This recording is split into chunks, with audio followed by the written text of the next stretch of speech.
Like so many other people, FromSoftware Souls games have done a great job capturing our attention. The constant need for hard work and determination to overcome any incoming challenge has always resonated with us, in a way few other gaming series have. With Elden Ring Nightreign, the company is taking what we consider to be one of the best games of all time and moving it into a new multiplayer-centric direction. While the expected overwhelming challenge and daunting boss fights remain, the experience is not flawless. Poor multiplayer implementation and underwhelming randomization aspects bring this experience down just a bit, but it didn't outright ruin another quality Elden Ring experience. But with all that being said, let's review Elden Ring Nightreign in this Game Sandwich review.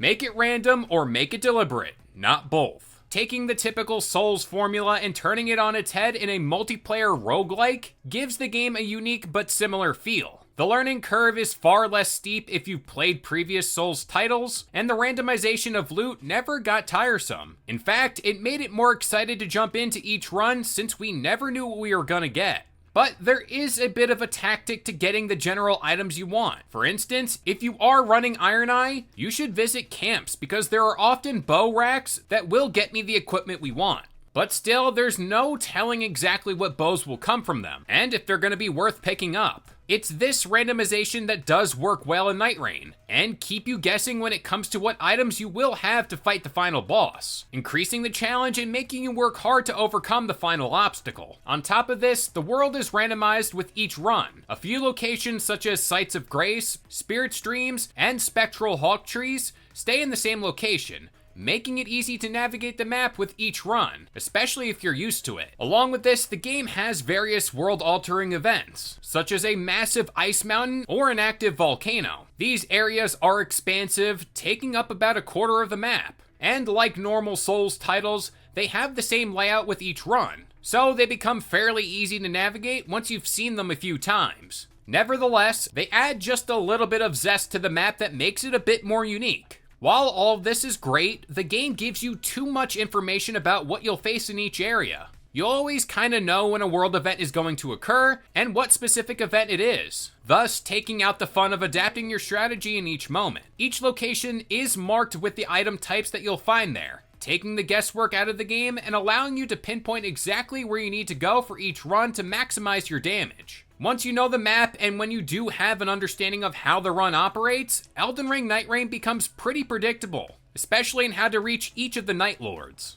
After experiencing the events multiple times, they become so simplistic that my group could just run through them, ignoring half the enemies to get the prize at the end, which was always the same. Due to the nature of the game and the randomized loot, the experience of being in these events can vary, but they largely become easy after a few tries since they never change. When the randomization is truly random, the game works amazingly well. One of our greatest moments came when we landed near a magma worm world boss. At the same time, my partner opened up the Evergoal, and this all caused a Godskin Noble to spawn. This in turn turned our situation into a fight against both bosses, and we let out a sigh of relief afterwards, knowing the battle was over. And in this instance, it was great, and we really shared many experiences like this throughout our time playing together.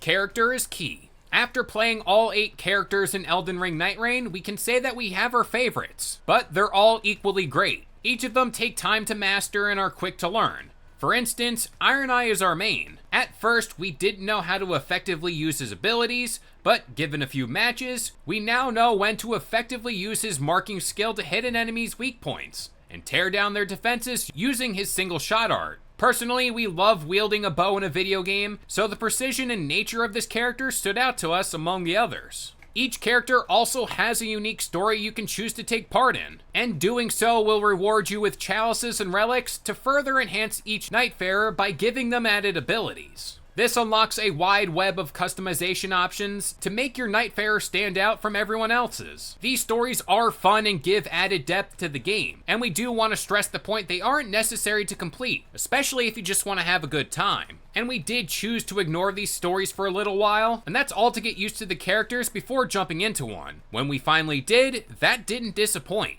Our personal favorite is Raiders, as his story tasks you with defeating difficult enemies in one-on-one battles in an arena. While we enjoyed this the most, each Nightfarer has a different quest of their own, and we do think they are worth the player's time. Let's also talk about the online elephant in the room that many have been discussing. We found each of the multiplayer elements in Elden Ring Nightreign fun, and for the most part, the randoms we did play with helped us on our journey or had fundamental understanding of what to do and where to go. There was the odd duck who ran off and did their own thing, but they were punished accordingly, especially for leaving the group. The matchmaking didn't hamper anything for us, though we will admit we would like the duos mode to be added, so we could have a good experience with just one friend. And we would like more ways to communicate outside of pinging things on the map.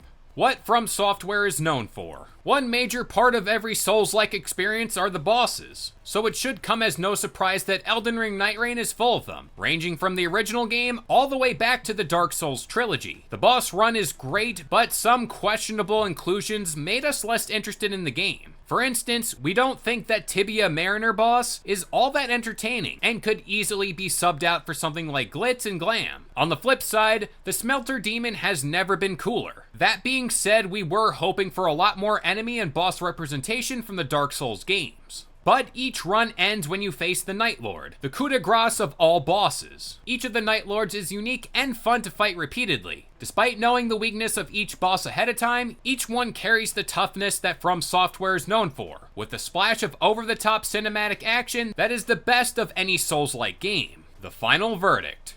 Elden Ring Nightreign stands out as a great way to switch up the normal Souls-like formula while still keeping it faithful to its roots. The battles are fantastic, the world is finely crafted, and the gameplay is top-notch. We had a blast running through each of the Night Lords, and we don't think we're gonna stop anytime soon. However, the game removes the need to adapt on the fly, which was quite a disappointment for us. And while the multiplayer is good, it doesn't quite hit the mark when it comes to communication. Overall, Elden Ring Nightreign is a great new iteration in the genre, but just like Dark Souls 2, it doesn't quite live up to what came before it. But with all that being said, Game Sandwich would like to give Elden Ring Nightreign a 7 out of 10.